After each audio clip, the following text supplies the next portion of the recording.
Hi, and welcome to my channel. My name is Bryndís, and today we're talking about the books I read in the month of February.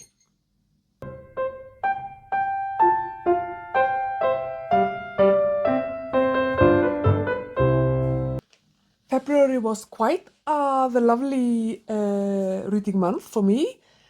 I had 2 5 stars, and one of them is like my favorite book ever, I think. So that's a big thing. That's a big thing that happened in February. But then there were also, a few 4 stars, couple of 3 stars. I read 9 books in total, and I definitely read a lot of books from my uh, pile of possibilities. There were 2 books that I did not get to from my pile of possibility that I talked about in that video, my February pile of possibilities video. One of them was The Scarlet Letter by Nathaniel Hawthorne. I don't know, this book is just not calling to me, and so other books just sounded more interesting to me in February. So I'm gonna put it back on my TBR, on my shelf and into my TBR jars, and we'll see. If it's still unread by the end of the year, I will probably just unhaul it and I'm not gonna read it. I love classics, but some of them are not necessarily calling my name. And then another book that I didn't read is Charles Dickens' The Old Curiosity Shop. And I'm really interested in reading this, but it's just, like I said, other books just called to me. I kind of steered off my pile of possibility and just mood read quite a lot as well, so it was lovely. But this one is definitely going back on my TBR shelf and into my jars, because I do want to read this book eventually. And there are actually also 2 books that I'm gonna wait a second. Yeah, sorry. There were 2 books that I started reading in February, but I didn't finish. One of them was Moby Dick by Herman Melville. I'm filming this on, like, what is it, the 11th of March, so I'm quite late into March, and I have finished it. And you will have to wait until my March wrap up to hear about it. And then this one was actually not on my TBR or my pile of possibilities. Not this book exactly, but this is the last book in the Mistborn series. Spoiler for my. I did not think that I was going to finish the Mistborn series this early in the year, but I'm halfway through the last book, so I'm almost done. But I'm still reading that one, and I should finish it in March, so that's very exciting. But yeah, so those are kind of the auxiliary books. But now let's talk about the books that I actually read and finished and have some thoughts about. I started the month off with a bang, people. Fireworks just galore. On the 1st of February, I started to read North and South by Elizabeth Gaskell. I've listened to it as an audiobook narrated by, I think it was Manta Mac something. I will put it on the screen. Oh my God, it was so good.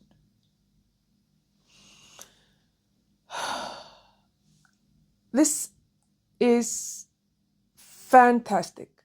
I think that this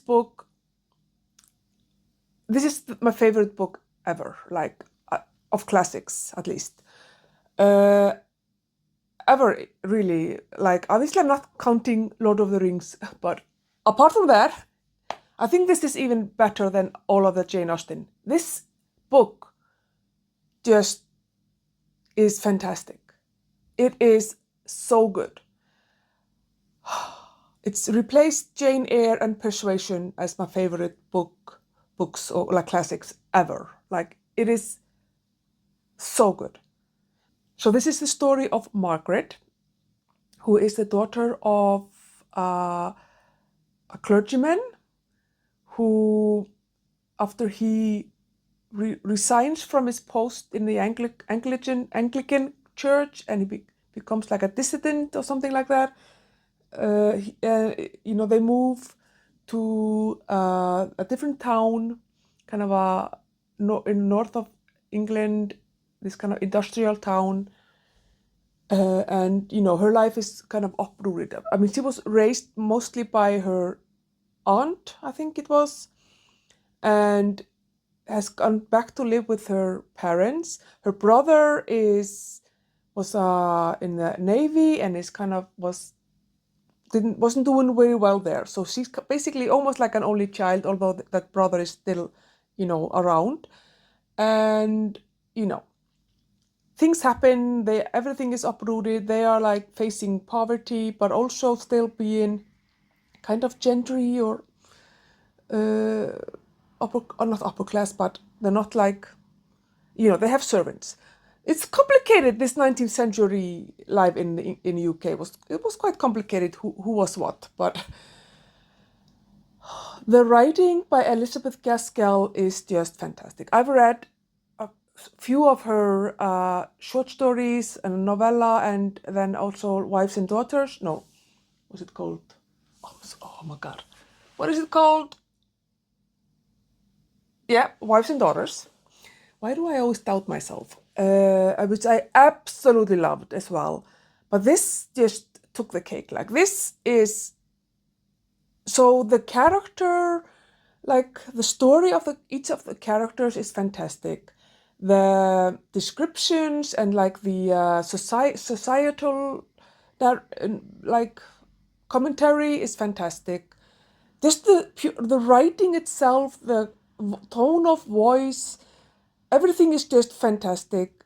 There is beautiful love story in here as well, but also just like story of this young woman kind of coming of age, really, and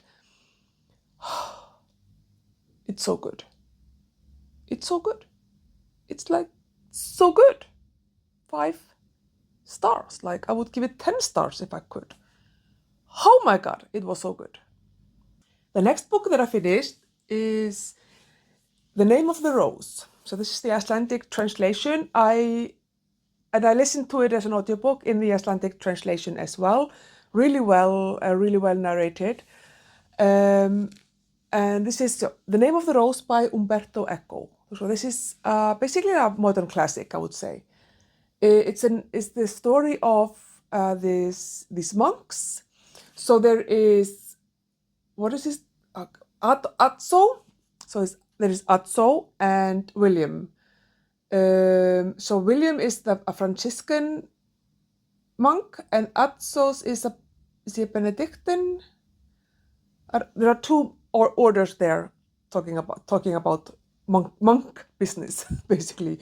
And they go to this monastery in Spain, I think, to investigate basically this murder or this series of murders or something like that. And it's basically like at least 3 books in one. So there's the murder mystery. So William is he used to be in the Inquisition. So this happens in the 1400s, I think. Oh my God, I'm so bad. I'm so rusty with reviews. But yeah, so it takes place in the 1400s. And so William was an inquisitor, and he's resigned from that because he didn't like the methods of like torture and whatever to get people to confess.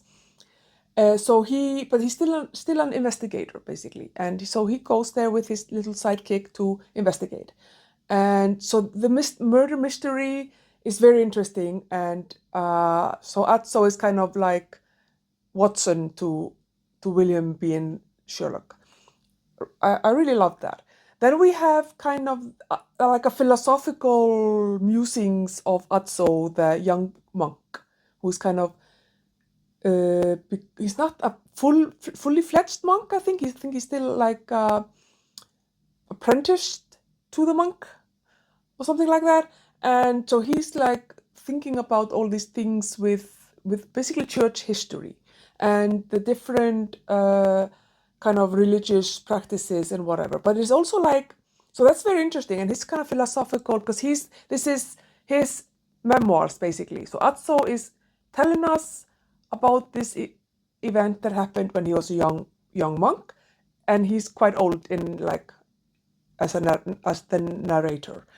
But then so this is kind of a murder mystery, and then his Atso's memoirs. But then it's also basically a non-fiction historical like history of Christianity, like the differences between the different monk orders, and if monks should be poor and live in poverty because Jesus was poor, and the church, like all the like higher ups in the church should also be poor because Jesus was poor, and that these rich, cardinals and bishops and priests and whatever is kind of heresy. But then the rich people are like talking about the poor monks, that they are the heretics. People are being burnt at the stake. Things are happening in this book. I really enjoyed it. And I'm giving it 4 stars. It was a little bit like, sometimes I was just like, I want the murder mystery here. And there was a little bit too much sometimes of the history and the philosophy, and not philosophy, but what is it? Theology, rather than the murder mystery. But yeah, I thought it was really interesting, and I fairly enjoyed it. 4 stars. So the next book was not on my pile of possibilities. It was just a mood reading choice. I'd seen people talking about it on YouTube, BookTube, and other people just generally on YouTube. I had it on my bookshelf in my audiobook app forever. So I just decided now was the time, and that is Babel. Babel was an interesting read. I really enjoyed it, for sure. So it's kind of like a magical realism rather than a fantasy, because it takes place in London, but it's kind of like not London, Oxford. But it's kind of like a little bit of an alternate Oxford, but with like the real 19th century Oxford in there, kind of mixed in there. But there was some magic in there. And there were like these young people from all over the world who came there to study and to become translators. So they had these kind of metal things, or silver things, that they would kind of intone a word, and that would make it magical. But it would only work if you were like a native, or like it was your first language, so you had all the connotations and background and like understanding of exactly what the word meant truly in your language, right? Because you can have the word wind has a certain connotation in Icelandic that it may not have in English or in another language that does not have the level of wind that we have here in Iceland. Just So language matters, obviously, but not only the language, the word themselves, but the backstory of the word. And I thought that was so interesting. And obviously, this is a very, very critical book, or like it has a very strong criticism of colonialism, and it's very interesting, and just like race and racial relationships between like white people and people of color. I thought it was really well done. I really enjoyed the characters of the main characters and their kind of interactions. And yeah, it's a really good book, and I definitely recommend it. It wasn't. I thought I was expecting it to be a 5-star, but there were a couple of things that I thought didn't blow me away. But it was still it's really good, and I really want to read more by this author. and I know that she's written quite a lot of good book. And I think that there's another book similar to Babel coming out this year. I've seen some people talking about it, like this kind of magical realism type of a book of fantasy. So yeah, I would definitely be interested in reading more by this author for sure. But yeah, I really enjoyed it. Babel, 4 stars. And then we have the thing that I was not expecting to happen, but it did. And that is the Mistborn series. So I read The Bands of Mourning and I finished it in like a week. This book is really good. This is my favorite book of the Wax and Wayne series, the Mistborn Era 2 series.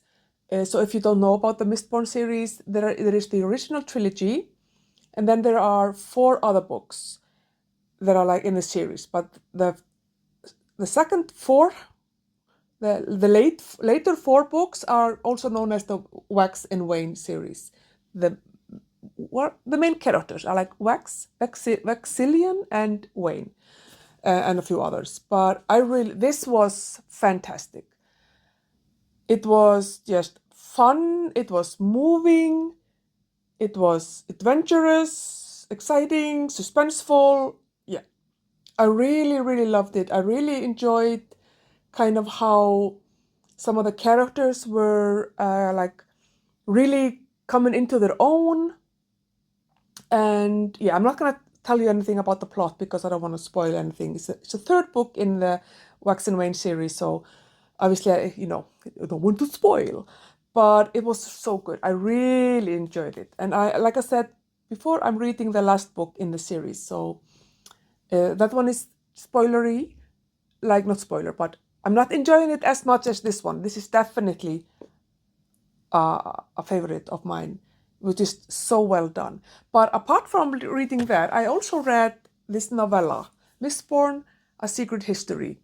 So at the end of this book, Brandon Sanderson himself says in postscripts, Marasi, Wax and Wayne will return, in the last book, blah, blah, blah, blah, blah. But he doesn't, he was writing Oathbringer in the Stormlight archive. So he didn't know when he would be able to write the last book.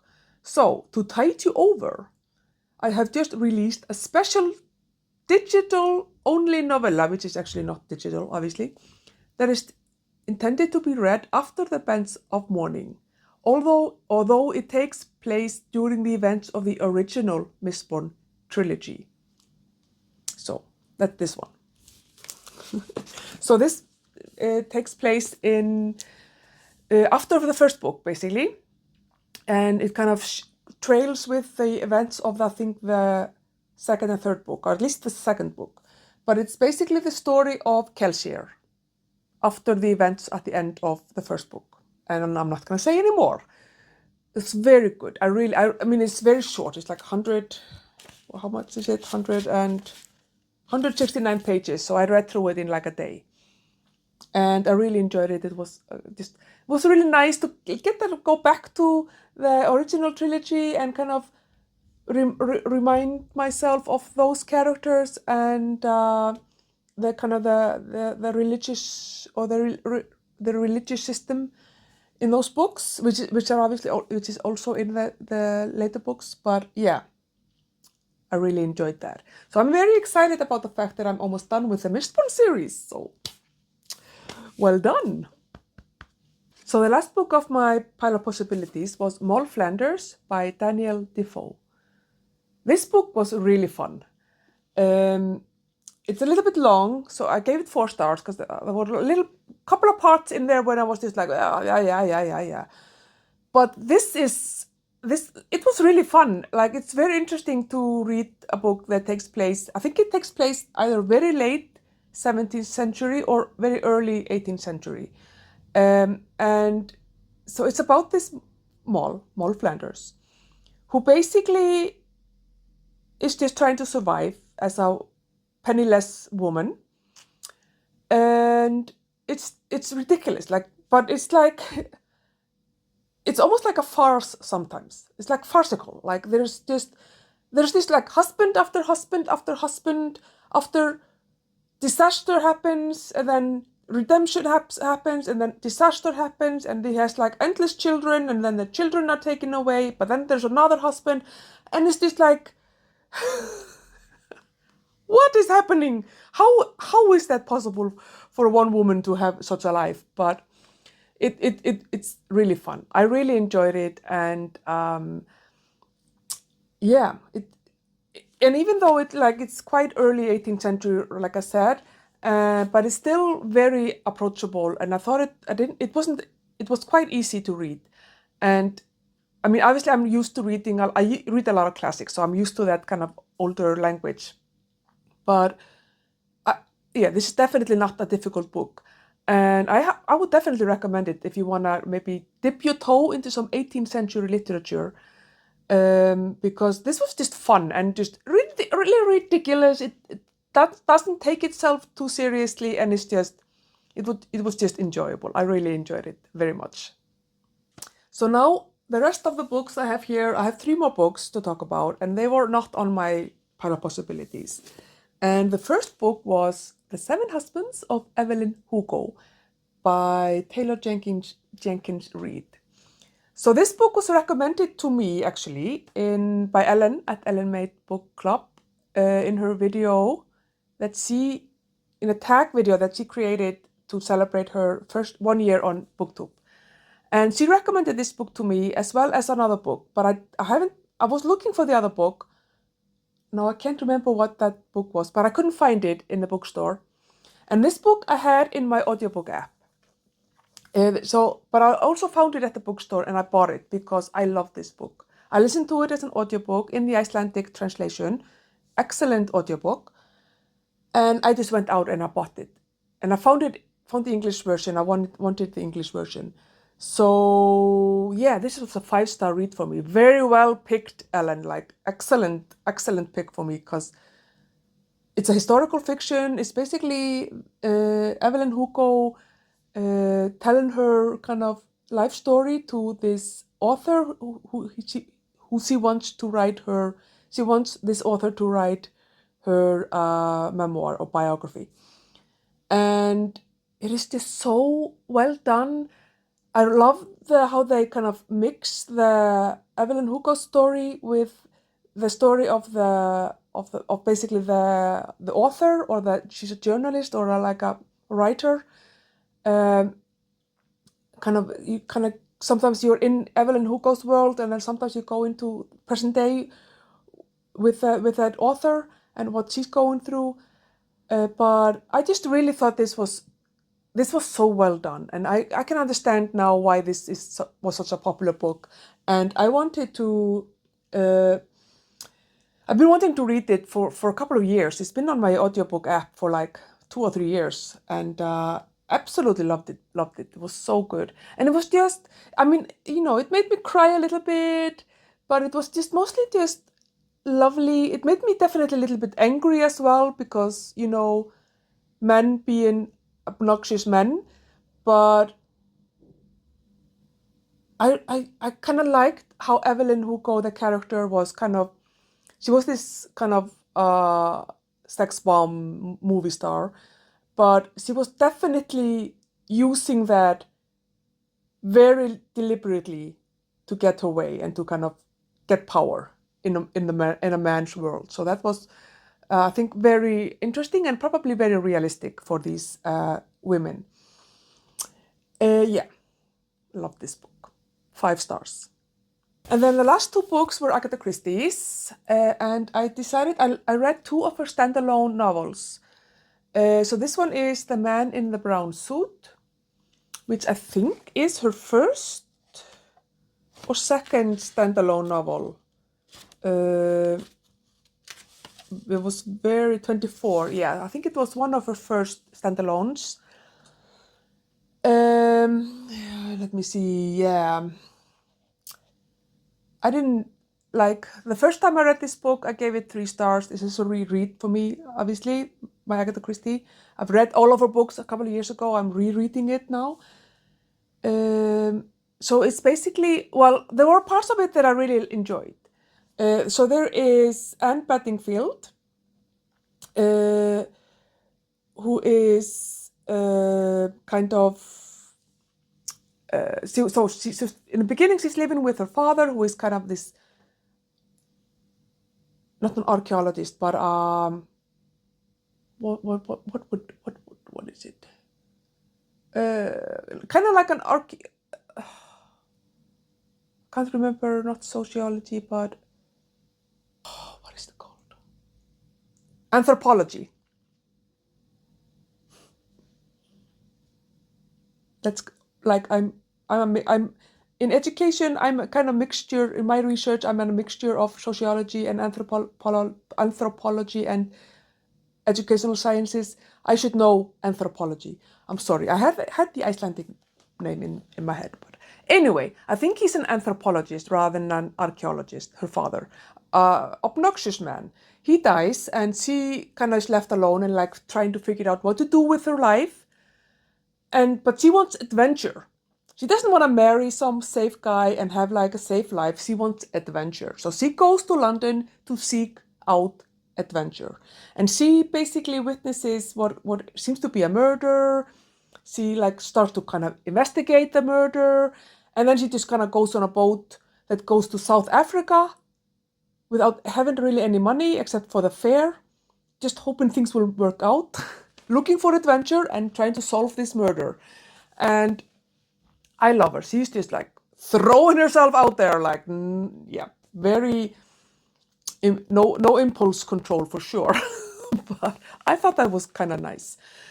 The things that I didn't like about this book was, first of all, the gender things, and like how obviously it's 1920s, but like how the man who is like, if he almost kills you, that means he's strong, and then I will love you.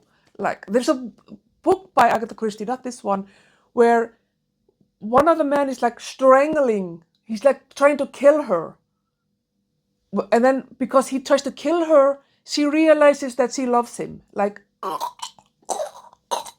makes me wanna gag, like seriously. Anyway, there are similar things happening here within that love story. Not as bad though, but also obviously it's South Africa, and in 1920s it's quite colonial. Let's just say the perspective that we have here with these white English people. But I still, there were definitely things that I think, yeah, I gave it 3 stars. It is not a horrible book, but if you are just wanting to read like a couple of her standalones, this is definitely not a book you need to read. If you want to read all of them, it's not gonna hurt. Like it's okay, it's fine, it's not, but nothing special for sure. And then we have the Sitterford mystery. I'm sorry about the crackling thing in the microphone. I don't understand what is happening. So I think I'm gonna have to do some Googling. I need to get this video out. So please I apologize. Please bear with me. Yeah, so the Sitterford mystery. It was actually a really fun book. I really liked how it was like going between the POVs, so you had like one character and then another character. That was kind of different for Agatha Christie, I think. I loved Emily, the main character. She like very unabashedly uses her sex appeal to get what she wants. Very similar to Evelyn Hugo. And just kind of, and she was just fun and interesting and a good character. So I'm just gonna, I think that's all I want to say about that book. It was really an interesting read, and I enjoyed it. 4 stars. So those were the books I read in February. An excellent reading month, like I said. I don't know if I can pick them all up here. Let's see. Yeah, I'm dropping books all over the place, people. So there are a couple of books here missing, obviously, that I don't have as physical copies, but yeah, it was a good month. I'm really enjoying reading, and it's such a good escape from my PhD work, which I'm writing my dissertation, and it's killing me, but in a good way, I hope. At least I have those books attending my funeral. But I have no idea what I'm saying. Yeah, it's been a wonderful reading month, and March has also started off pretty good, I have to say. But if you have read any of these books, let me know and we can have a chat in the comments. And I will see you in my next one. Bye.